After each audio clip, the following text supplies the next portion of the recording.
buenas noches, tengan todos ustedes bienvenidos a un programa más de Profesionistas por el Progreso.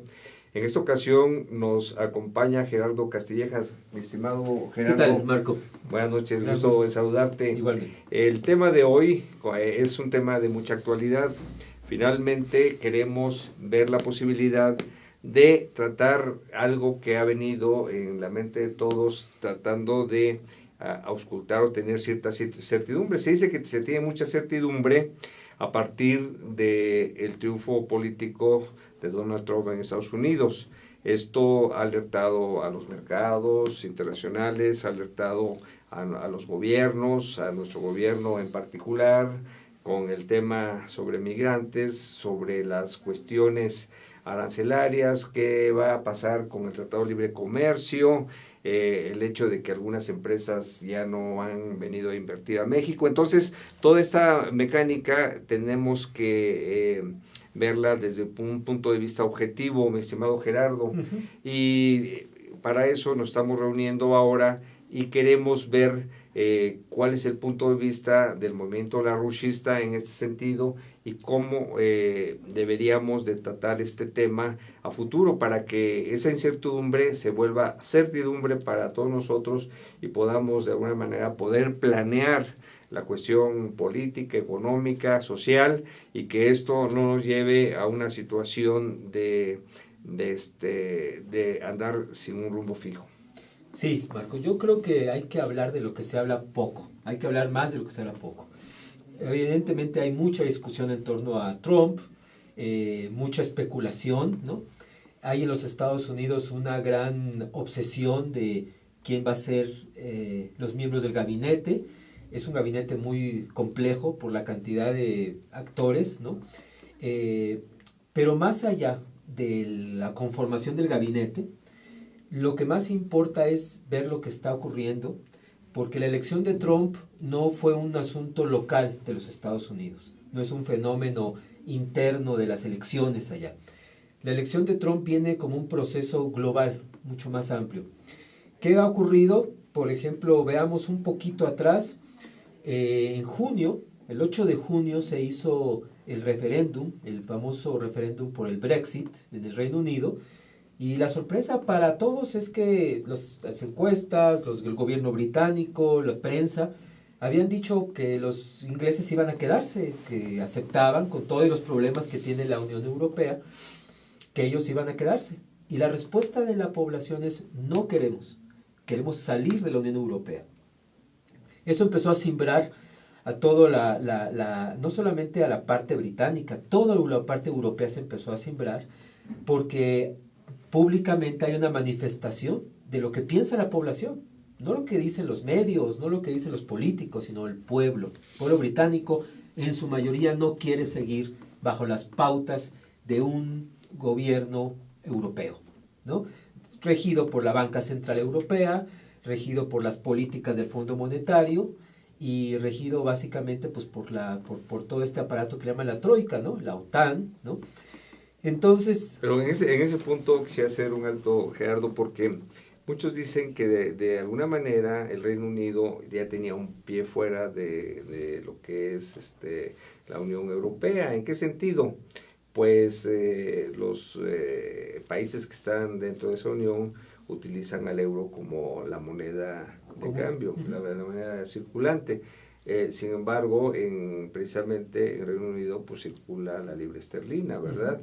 Entonces ahí como que de alguna manera no había una consistencia de realmente pertenecer a la Unión. Bueno, sí, el Reino Unido siempre ha tenido esas reticencias, o más bien a ellos siempre les ha gustado, al gobierno en particular, y la oligarquía financiera, porque hay que aclararlo para nuestros auditorios y televidentes, aclarar algo muy importante. El núcleo del sistema financiero mundial no está en los Estados Unidos, está en Londres. En Londres existe algo que se llama la City.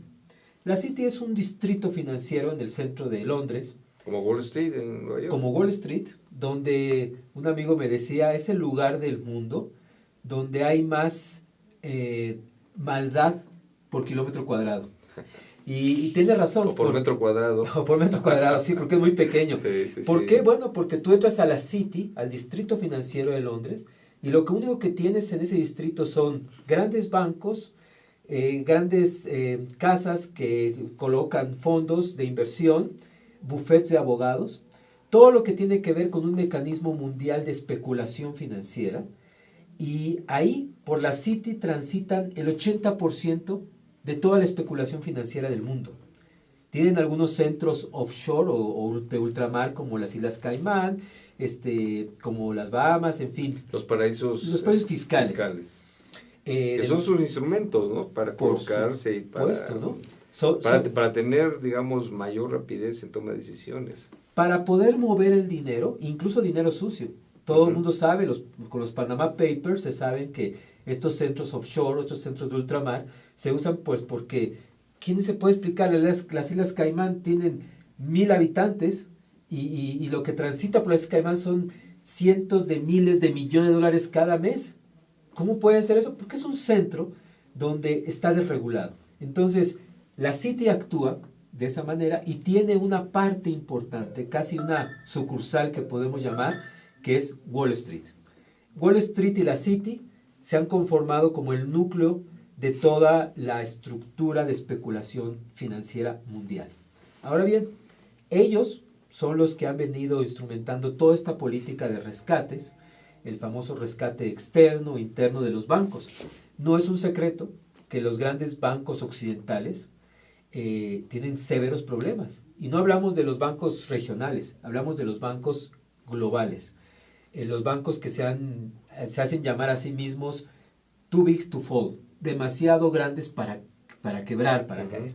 Bueno, estos bancos globales están en un estado de bancarrota. Es real, no lo hacen público por razones obvias, y para poder maniobrar en esta bancarrota han empleado todo tipo de trampas, y una de ellas es los famosos bail-in o bail-outs, los rescates internos, externos. No es otra cosa más que el banco, ¿verdad?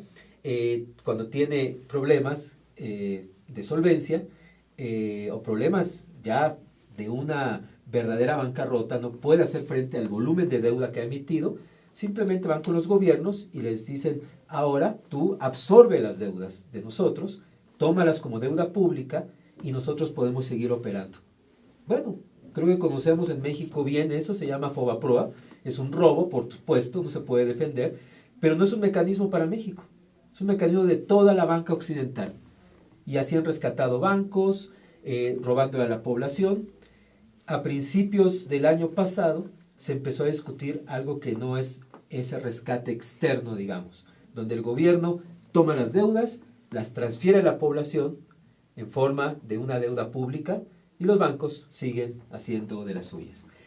Se empezó a hablar en Europa de un rescate interno, un bail-in. El rescate interno funciona en tanto que los bancos, en sus problemas, exigen que los derechohabientes, los cuentahabientes, acepten que tal vez una parte de sus ahorros van a ser incautados. ¿Qué pasó hace 5 años con los bancos españoles? El cuarto banco español, Bankia, quebró, y entonces a la gente quería que le regresaran su dinero, sus ahorros, sus documentos de plazo fijo, y el banco le dijo: te lo vamos a regresar el dinero, pero en forma de acciones bancarias. Entonces, te vas a ser tu socio, ¿no? Te vas a hacer socio a fuerzas. Y de un banco quebrado. De un banco quebrado, los papeles no valen nada. Pues no. La gente no quería, pero esto fue un asunto se llama un asunto de a fuerzas. El gobierno español respaldó a los bancos, a Bankia, y la gente terminó, le robaron, porque esa es la palabra, le robaron el 90% de sus ahorros. Lo que pudo cobrar después de 2 años o 3 de esos documentos fue 10% de lo que tenía. Cuando quisieron instrumentar eso a toda Europa, hubo mucho rechazo, era escandaloso, y entonces tuvieron que detener el mecanismo del rescate interno, pero siguieron con los rescates externos. Ahora, para no detenernos en estos asuntos y ir con lo que sí queremos abordar, que es el momento actual, solo para revisar que esa ha sido la política fracasada de los bancos occidentales. ¿Qué pasa en junio, como habíamos dicho, de este año, con el Brexit? Que los ingleses están mostrando que están hartos de esa política, contra esa dictadura de los bancos, porque también es contra el pueblo británico, también sufre los problemas que sufren los demás europeos, los estadounidenses, los mexicanos. Después del Brexit vienen otra serie de manifestaciones que demuestran esto. Por ejemplo, acaba de haber elecciones en Francia. Elecciones, bueno, son las primarias para la carrera presidencial que viene del próximo año, pero ya los candidatos están empezando a medir en las elecciones, y gana esta primera etapa, la gana Marcel Fillon, que es un hombre, sí es un neoliberal, ¿cierto?, pero ha sido un hombre que está en contra de la política de sanciones contra Rusia, que afectan a Europa, afectan a Francia, afectan a Alemania, afectan a todos los europeos. Está en contra de la política de guerra. Y gana por un amplio margen. Los medios habían dicho que Fillon no iba a destacar, y gana. ¿Qué pasó, por ejemplo, en Colombia hace unos meses también? El gobierno actual de Colombia hace una propaganda inmensa de medios para que la población acepte el diálogo con la guerrilla. Muy bien. Regresamos en un momento después de un corte. ¿Cómo no? Gracias. Muy bien.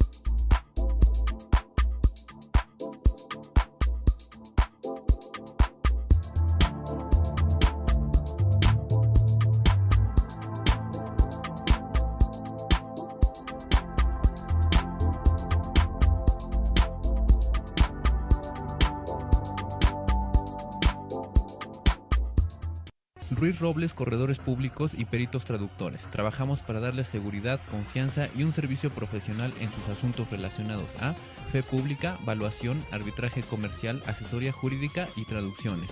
Para nosotros lo más importante es su satisfacción, brindándole además la asesoría jurídica necesaria en su negocio, con un equipo de profesionales capacitados para prevenir y resolver situaciones de riesgo en su empresa. Le aseguramos una asistencia profesional personalizada y humana a quien consideramos más importante, el cliente, porque las oportunidades pequeñas son el principio de las grandes empresas.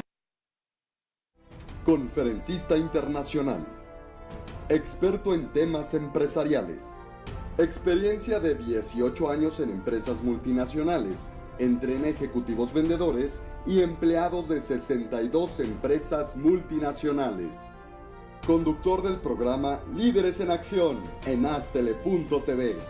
Ha brindado más de 2.500 conferencias en México, Centro y Sudamérica. Orador profesional y campeón nacional de oratoria. Considerado el comunicador del año. Gildardo Avendaño.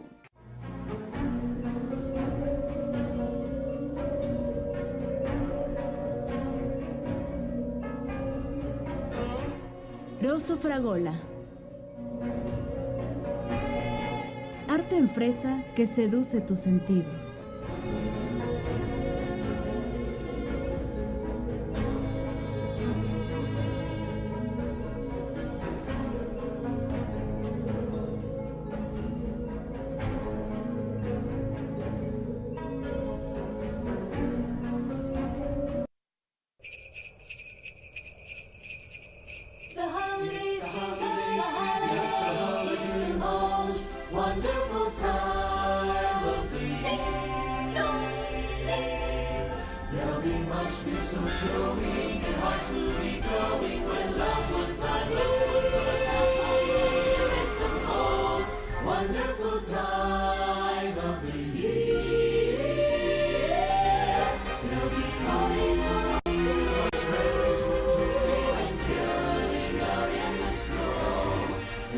Cuando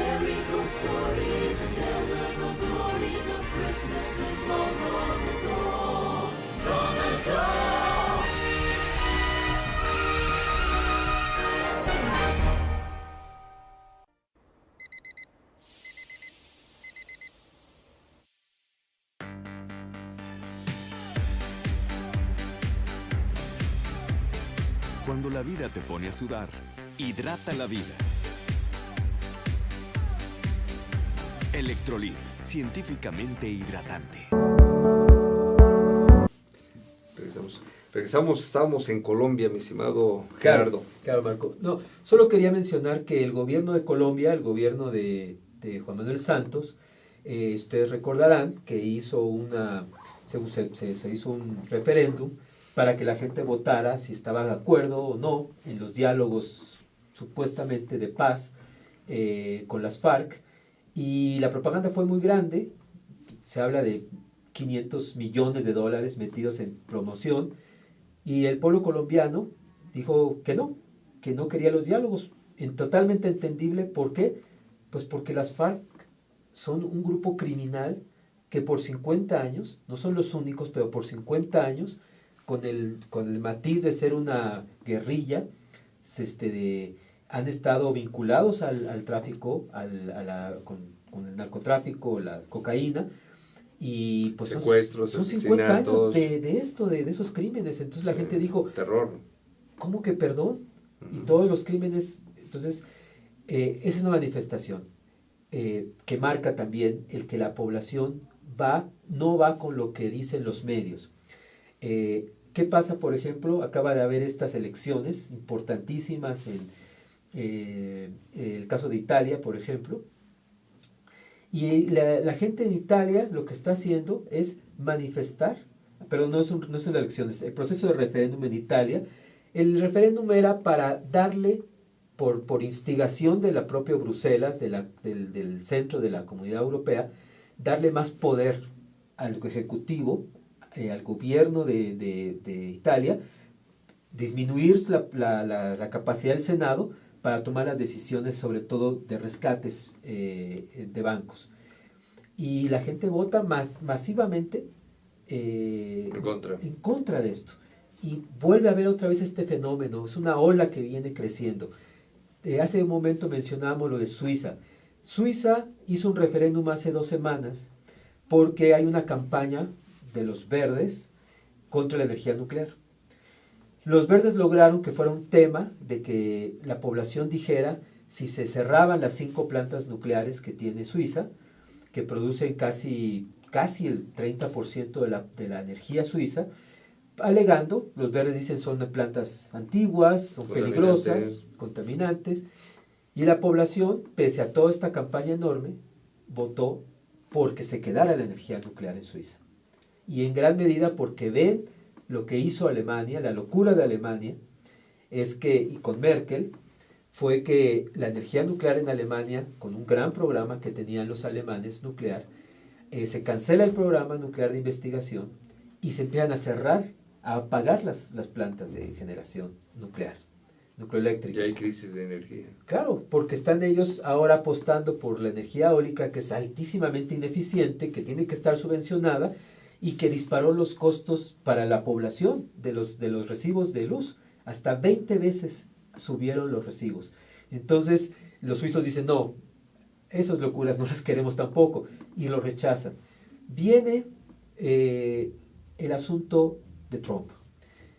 ¿Qué es lo que se tiene, creo yo, que entender de Trump? Bueno, sabemos básicamente quién es un hombre que le gusta hablar demasiado, es un fanfarrón, ¿no? Ha dicho muchas cosas que seguramente no va a poder llevar a cabo, pero dice algo que toca a la población. Primero habla que él está en contra de una política contra Rusia, que no se debe de buscar una guerra contra Rusia, que es lo que ha hecho Obama, y no solamente Obama, son 16 años desde Bush y ahora con Obama, donde ha sido una política absurda de confrontación. Culpar a Rusia de todo, hasta de que perdieron las elecciones los demócratas, Y Trump dijo hábilmente, Hillary Clinton nos va a llevar a la guerra contra Rusia. Cosa cierta, a eso iba encaminado los proyectos de Hillary. Y dice otra cosa que también cala muy hondo a los estadounidenses. Trump empieza a hablar de ajustar cuentas con Wall Street y que él va a meter algún tipo de reglas contra Wall Street. Concretamente, 10 días antes de la elección, Trump habla en Carolina del Norte, habla de retomar la ley de regulación bancaria de 1933, conocida como la ley Glass-Steagall, que permitió la separación de los bancos. En Estados Unidos, la banca funcionaba como ahorita, en donde los bancos comerciales y los bancos de inversión estaban todos revueltos y funcionaban como funcionan ahora, pues que los bancos toman los fondos de pensión, los fondos de ahorro, los fondos federales y especulan con ellos. Claro, las ganancias son para ellos y cuando hay pérdidas, las transfieren a la población con la anuencia de los gobiernos. Eso es un robo también. Entonces, cuando dijo eso Trump, entró en la población la idea de decir, no, sí tenemos que ir con esa pelea. Y votaron por Trump. ¿Quién vota por Trump principalmente? Sectores, uno puede ver el mapa electoral de los Estados Unidos y sectores donde hubo industria, ¿no? El cinturón exindustrial en Michigan, en Ohio, norte, sí. En el norte. Entonces, gente muy golpeada porque lo que la población quiere es trabajo. Y algo que Trump les dijo es, regresemos a la industria, a volver a ser un país de manufactura. Eso claro que tiene un impacto en la población. Ahora bien, a eso me quiero referir ahorita, porque el mundo ya se pudo gestar en este periodo una alternativa al sistema fracasado de la globalización. La globalización no tiene ningún futuro y todos los tratados firmados en la globalización, incluyendo el Tratado de Libre Comercio de América del Norte, no tienen ningún futuro. No vale ni hablar mucho tiempo del TLC, porque en el nuevo paradigma que se gesta en el planeta, los tratados de libre comercio ya no van a funcionar. Un ejemplo es el famoso TPP, el Tratado Transpacífico. Se había invertido mucho, el gobierno mexicano ha invertido mucho tiempo en la discusión. El tratado no tiene ningún futuro, está muerto ya. Nadie lo va a ratificar. El tratado para Europa, el tratado de Obama para Europa, el TTIP, también está muerto. Francia y otros dijeron, nosotros no vamos a firmar esto. Entonces los tratados de libre comercio anti-China que Obama estaba estableciendo en este último año de gobierno, no funcionan ya. Nadie se va a ocupar de ellos. ¿Qué es lo que está viniendo en el mundo? ¿A qué tenemos que apelar o por qué tenemos que hacer que la población mexicana se entere de lo que está pasando? Bueno, nos hiciste favor, Marco, de invitarnos hace un tiempo a hablar de los BRICS. Así es. Vamos a hacer un poquito de historia. En junio del 2014, los BRICS arrancan como una asociación de naciones con una alternativa. La alternativa que BRICS presenta es, vamos a crear un sistema que cambie lo que es la política internacional. Ya no va a ser la geopolítica, la relación entre naciones. Ahora va a ser la cooperación entre naciones y el principio del desarrollo, en el cual China dijo, vamos a dar un principio win-win, ganar-ganar. Los acuerdos se firmaron, empezaron a avanzar y han seguido avanzando a pasos cada vez más y más grandes. Del 2014 para acá se han hecho una cantidad inmensa de acuerdos de cooperación y algo muy importante para todos los que ven este programa, ingenieros, saben que la infraestructura es un medio, cuando está bien planificada, es un medio importantísimo, estratégico para elevar la productividad. Así ha pasado en la historia, así lo lograron los Estados Unidos y cualquier nación. México, cuando empezó a invertir el Estado en infraestructura, con esa orientación de dotar al país de los caminos, de los ferrocarriles, la energía, la gestión de agua, la productividad del país empezó a crecer. Y tenemos los ejemplos claros de lo que fue la infraestructura desde los 40, 50, y yo creo que el impulso grande a la infraestructura fue el periodo del 76 con López Portillo, un gran impulso a la infraestructura nacional, y esto es lo que marca a los BRICS, grandes proyectos de infraestructura. En eso quisiera que concentráramos ahora la discusión, porque desde que empezaron los BRICS, nuestro fundador, que se llama Lyndon LaRouche, él es un economista físico, él tomó la esencia de lo que fue el planteamiento del primer secretario de Hacienda de los Estados Unidos. El primer secretario de Hacienda se llamó Alexander Hamilton. Era un genio. Viene fotografiado en los billetes de $10. Ese es Hamilton. Hamilton creó el sistema de banca nacional estadounidense. Y no solo eso, tiene un escrito que se llama Sobre la banca, sino que él crea también lo que se conoció como el sistema más avanzado de crédito federal. ¿Para qué tenía que tener el gobierno, un banco nacional? Pues para poder hacer el emisor primario de crédito dirigido hacia sectores que el Estado consideraba estratégicos. Infraestructura, se empezó a crear una red de ferrocarriles, se empezó a crear toda una política en la cual había que dotar a las poblaciones, originalmente eran 13 colonias, había que dotarlas de medios para que este agricultor se convirtiera en un hombre exitoso. Entonces había que llevarle agua, había que construir caminos, energía. Y Hamilton tiene yo sugiero mucho que se lea, voy a dar las páginas porque ahí tenemos documentos históricos fundamentales que no se estudian en las escuelas. Se llama el Informe de las Manufacturas. Este informe, en 1789, el Informe de las Manufacturas mostró cómo lo que iba a ser los Estados Unidos, de una comunidad campesina, agrícola, que producía simplemente como cualquier otra colonia británica, suplir al imperio, ¿no?, con algodón y materias primas, cómo Estados Unidos forja su origen industrial. El informe, yo lo sugiero ampliamente, que todo ingeniero del país lea el informe sobre las manufacturas. Es un informe de 20 páginas y se va a entender cuál es la esencia de los Estados Unidos y por qué ahora los Estados Unidos tienen que retomar ese camino. La industrialización de Estados Unidos fue el gran impulso y de ahí se hicieron las grandes empresas transnacionales y los grandes multimillonarios, claro, que de alguna manera son los que inspiran a Trump. Así es. A pensar y actuar como es. Porque, hemos dicho en algunas reuniones que Estados Unidos es el estado industrial o empresarial más grande del mundo. Sí,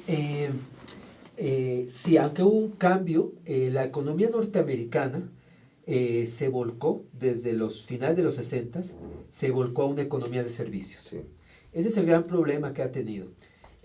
Tú necesitas, para hacer una economía exitosa, necesitas tener un componente importante de manufacturas dentro de la generación de la riqueza nacional. Los Estados Unidos ha caído constantemente desde el 66 hasta acá.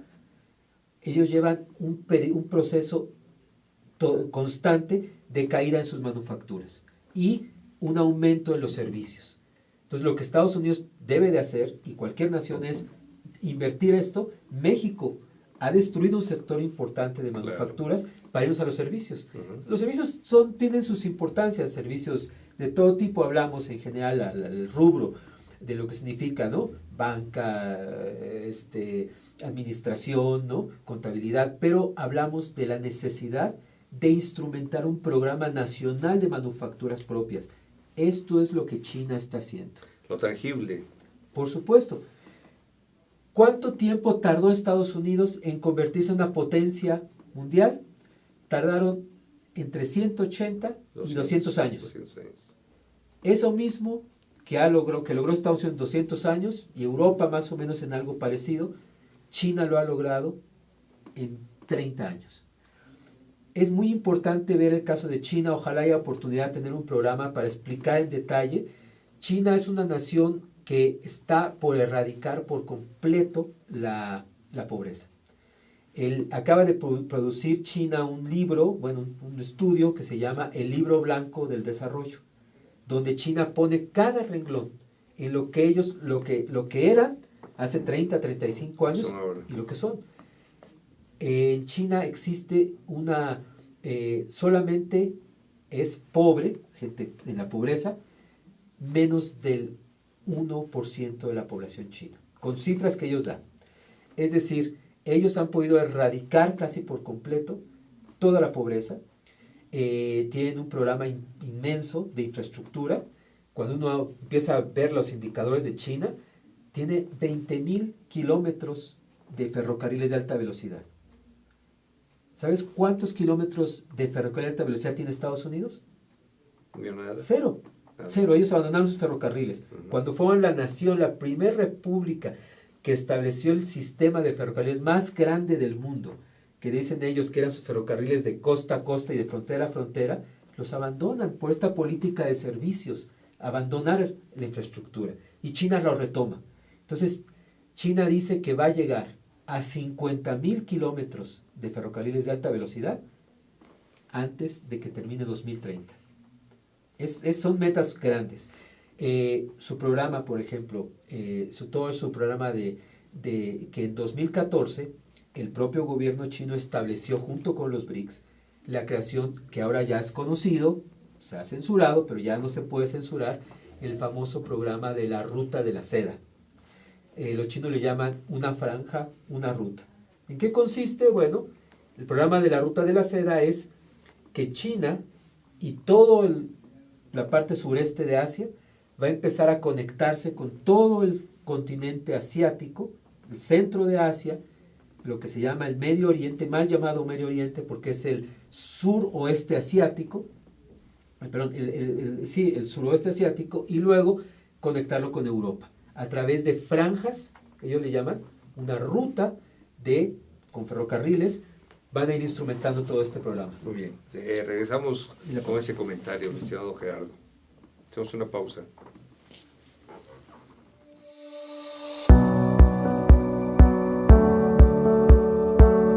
Ding dong dong, ding dong, ding ding dong, ding ding ding. Hark how the bells, sweet silver bells, all seem to sing. Hark as all the Christmas is here, ringing the choo choo, ring a bell, ring a bell, ding dong dong. There's a song with the dong.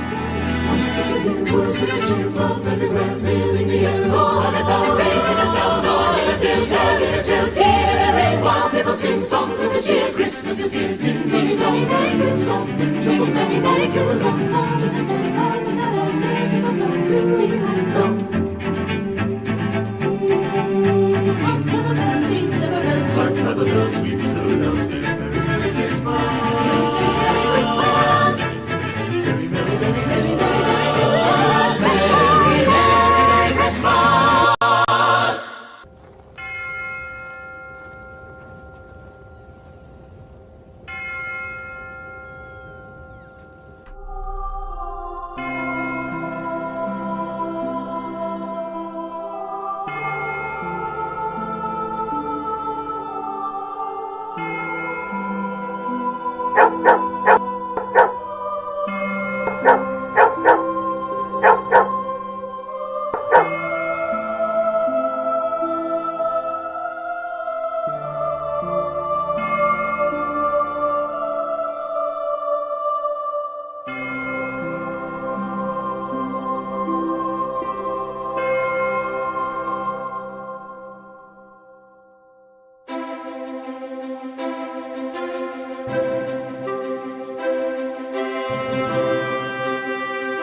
Wonderful time of the year.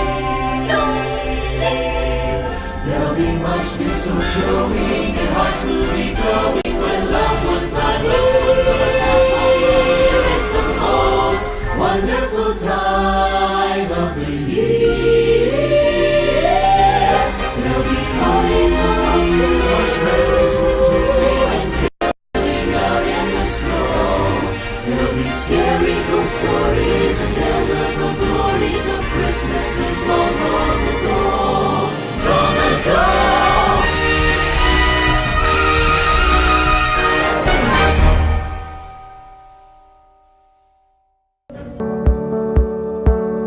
Vamos a la interesante charla que traemos en este día.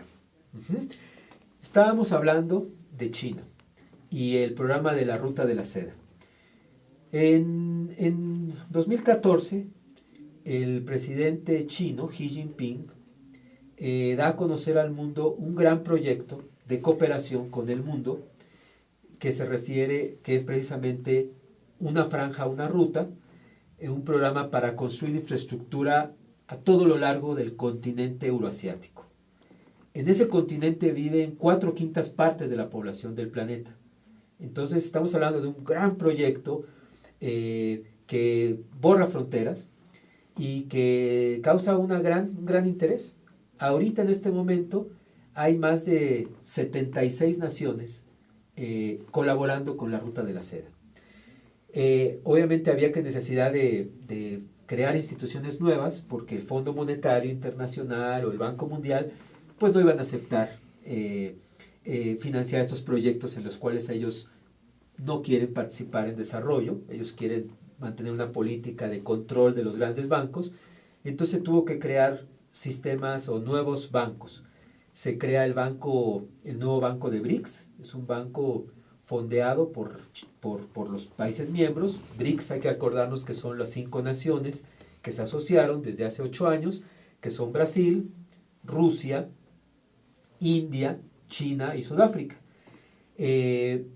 Unos meses después, China da a conocer el proyecto que se llama la Ruta de la Seda Marítima, en la que establece una serie de rutas marítimas conectando a las naciones que tienen costas en el mar Arábigo, en el mar Índico, ¿verdad? Las naciones que están que permitirían conectar el sureste asiático también con Europa, bordeando, ¿no?, todas las costas y entrar, pues, obviamente por el canal de Suez al mar Mediterráneo. Entonces, crea al mismo tiempo el Banco Asiático de Inversiones en Infraestructura, el BAI, con $100,000 millones, lo fondeó, y invitó a que también las naciones participaran a fondearlo, a ser parte del Banco Asiático de Inversiones. Lograron que 70 naciones se involucraran, incluyendo naciones europeas. Creo que son 4 naciones europeas, los ingleses, los franceses entraron al Banco Asiático. Estados Unidos no quiso entrar, Obama tiene un rechazo completo a todo lo que venga de China, y por supuesto México, por su dependencia con los Estados Unidos, tampoco entró. Pero tenemos una parte importante que es África y América Latina. 2 grandes regiones susceptibles de un gran desarrollo y donde hay mucho interés por grandes obras. Mencionemos algunas. China ha estado trabajando con África en desarrollar una red de ferrocarriles. Es la primera vez en muchísimos años que se están construyendo ferrocarriles en África, no para la explotación de recursos, que solamente son de las minas a las costas, algo como pasó con Porfirio Díaz y todas las concesiones que Díaz le dio a las mineras para que extrajeran el ferrocarril básicamente mexicano. Se hizo precisamente como el africano, solamente extracción de recursos a las costas. No, el concepto del ferrocarril es unir grandes ciudades africanas, Nigeria, Sudán, Egipto, ir uniéndolas en una red de ferrocarriles. Hay 2 naciones importantísimas de África que desde el sur y desde el norte están logrando esta integración. Hablamos de Egipto en el norte, que tiene una serie de proyectos, todos ellos se pueden conocer. Ellos lograron rehacer su canal de Suez. En un año el gobierno logró construir, duplicar la capacidad del canal. Es un canal muy viejo y ahora es el canal más grande del planeta, completamente funcional. Ahora están trazando una red de ferrocarriles que corre paralela al río Nilo, y junto a esos ferrocarriles van a hacer una franja de desarrollo con grandes centros de producción manufacturera. Tienen agua, energía que están llevando y ferrocarriles. Eso va a elevar la productividad. Y en el sur, Sudáfrica, que es un país que está dentro de los países BRICS, también ha hecho obras importantes de desarrollo, igual con ferrocarriles, inversión, para que a partir de estas dos naciones, África empiece a abandonar toda esta política colonial que la ha tenido sumida en esta gran oscuridad que ha sido la época colonial o neocolonial. Y para América Latina también hay planes, algunas obras importantes que se han venido haciendo. Mencionaremos, por ejemplo, la inversión china en el Gran Canal de Nicaragua. El canal está en construcción, es un canal muy ambicioso. Ya llegaron, desde el año pasado, llegaron 4.000 piezas de maquinaria de China para empezar a hacer todo lo que es la construcción, la obra civil del canal. Ha habido oposición, una gran parte de esa oposición ha sido financiada por los Estados Unidos, hay que decirlo, a través de organizaciones no gubernamentales. Pero bueno, se ha hecho los trazos cuando hay una comunidad que no quiere que el canal atraviese sus tierras, entonces se tiene que hacer una retrasado. Ha sido difícil, pero el canal avanza. Hay obras de desarrollo en Argentina, hidroeléctricas grandes, que aún con el nuevo gobierno, que es de corte totalmente neoliberal, el gobierno argentino de Macri, han tenido que mantener esas obras porque son necesarias. Y el gran proyecto en este momento, que se discutió ahora que estuvo el presidente chino en Perú, en la reunión de APEC, fue una reunión muy importante, pues es el famoso tren transcontinental. Un tren que va a conectar a Brasil con Perú y que quizá vaya a tener unas rutas adicionales para conectar también a Bolivia. Fue una gran discusión, los países están muy interesados en que eso se dé. Y ahí sabemos que los chinos han estado buscando al gobierno mexicano. Se reunió el ministro, el presidente chino ha estado buscando al gobierno. El Ministerio de Economía se ha reunido con la contraparte mexicana, con Ildefonso Guajardo, el secretario de Economía, buscando que en México también fluya la inversión en infraestructura. Y aquí es el punto que creo que podemos darle una conclusión a este tema para seguirlo abordando después. No es solo, Marco, no es solo la necesidad de crear empleo. Lo más importante es elevar la productividad per cápita.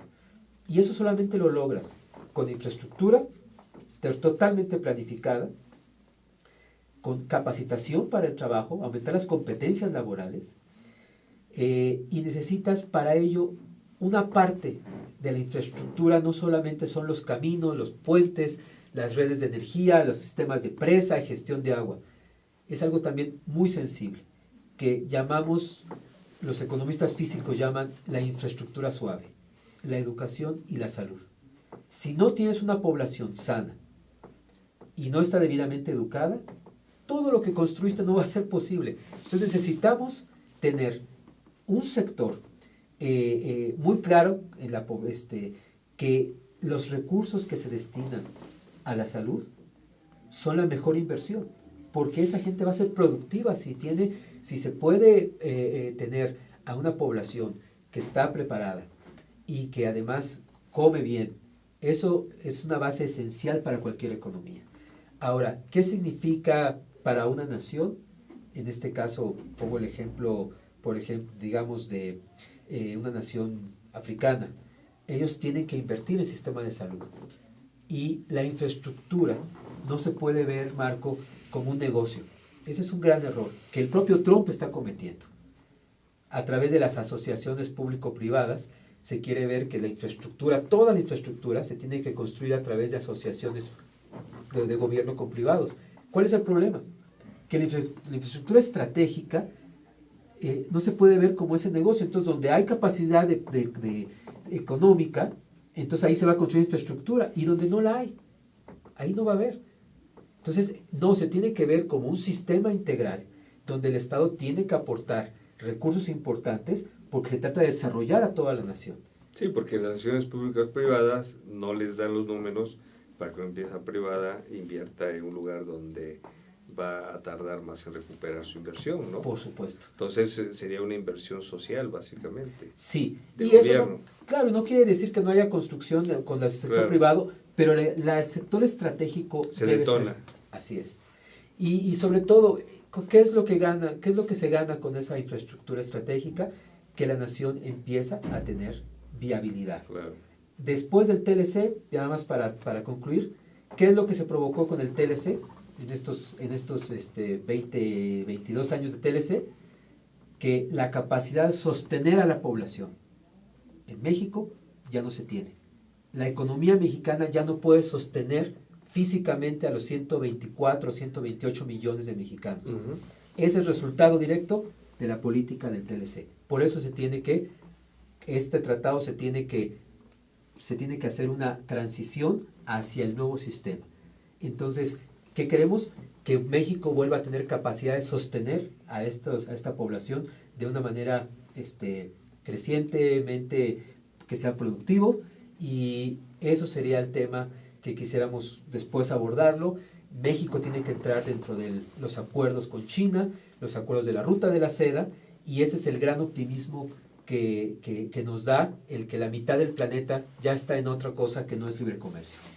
Efectivamente, ahora, referente a las políticas que ha anunciado Donald Trump a Estados Unidos, a partir de que tome ya posición y desde ahora, el 20 de enero, tengo entendido. Entonces, los mexicanos tenemos que trabajar de alguna manera más hacia adentro también de nuestro país para generar lo que tú mencionas, esas condiciones para generar aquí la riqueza y aquí los empleos necesarios, y que podamos no depender de otras naciones. Bueno, muy importante es que si Trump va en serio en reconstruir la industria norteamericana, no lo debemos entender como dicen los medios, ¿no? Esto va a ser el fracaso. No, es muy importante y es lo mejor para México, porque Estados Unidos, un Estados Unidos industrial, un Estados Unidos que realmente crece, no con la ficción de los bancos, Claro. donde la riqueza financiera crece pero la población está peor cada vez, no, donde la riqueza verdadera y la productividad aumenta,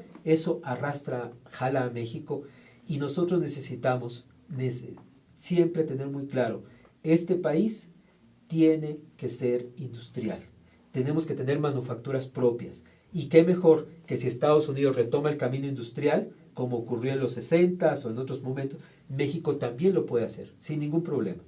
No tenemos que maquilar automóviles para tener un sector de manufactura que es realmente un sector maquilador. Tenemos que tener industria nacional que puede perfectamente engancharse a muchas industrias del mundo, y sobre todo tener capacidad de tener un mercado nacional que no se ha tenido en los últimos 34 años. Se ha perdido ese mercado nacional. Entonces, yo creo que el futuro para México, desde la perspectiva de que China está creando esta nueva perspectiva, este nuevo paradigma, México se puede insertar perfectamente en él.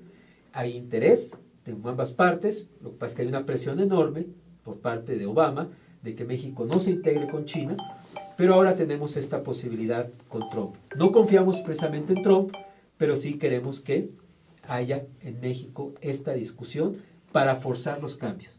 Aquí necesitamos tener una muy clara idea de qué es lo que México tiene que hacer en los próximos años, y eso pasa por reconstruir la infraestructura nacional, hacer que CFE, que Pemex retomen todo lo que significa reconstruir el país. Para eso se requiere algo que en un minuto lo voy a mencionar. Se necesita una regulación estricta de la banca.